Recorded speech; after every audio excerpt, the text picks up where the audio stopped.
why the Glamour and Style Awards? We've celebrated excellence in the movies for a long time. We realized down the years, movie stars have constantly been synonymous with fashion and style. Like if you see in Hollywood, whether you had Audrey Hepburn or you had Sophia Loren, a lot of cross pollination between the fashion business and the movie business was evident, and Filmfare thought it was the right time to tap into a space. I mean, here you have film stars on the covers of car magazines, health magazines, women's magazines, fashion magazines.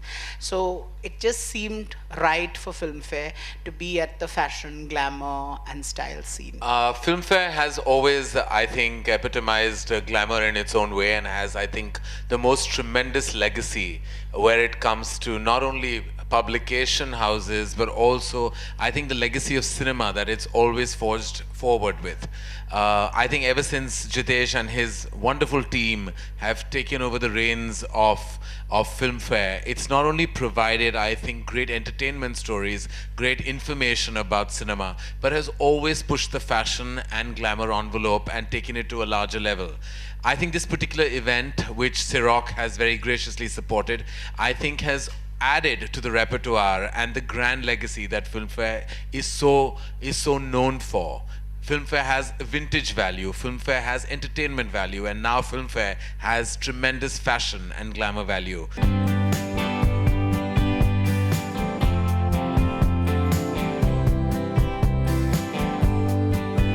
When I saw this in the flight while coming from Dubai, and I've been noticing that so many people are looking, who love movies, look at Filmfare for what fashion and style can be. So I think them to take that step further and expand their spectrum, I think it's great. And some of you all need to do that. And I think that's really brilliant. And I felt very good getting the award. You always feel good getting the awards, and the next day you move on and you start working. But of course, this was special because it was the first.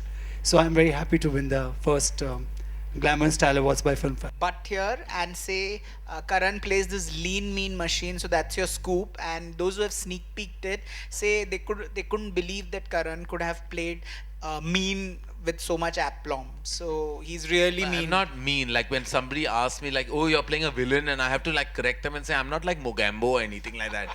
Like, you know, it's like, it's not that kind of villain.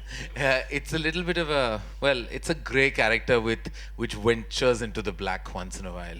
Who I think is the most stylish. I definitely think that Sonam is a game changer when it comes to red carpet fashion. I do believe that she should be given that credit completely because I think she revolutionized the concept of red carpet fashion, and she started the ball rolling and everyone rolled along. So I definitely think she pioneered that. And also there was a sudden burst of stylists, and I know she housed a few of them, and Ria, her sister, is definitely a large part of that process as well, so she should be given due credit for it as well. I would say Sonam is definitely one of the most fashionable women in the business. When it comes to fashion iconic in general, I don't think there's anyone better than Mr. Bachchan. I think you can give him anything to wear and he carries it off with the aplomb that I don't think any other individual has. Manish has styled him on 2 of the films that I've directed with him, and he would endorse that, I'm sure, that you, from giving him the bright red coat to a fur coat to anything overtly opulent to something completely simple and basic, he can pull off almost anything and pull it off with the fashion of a legend.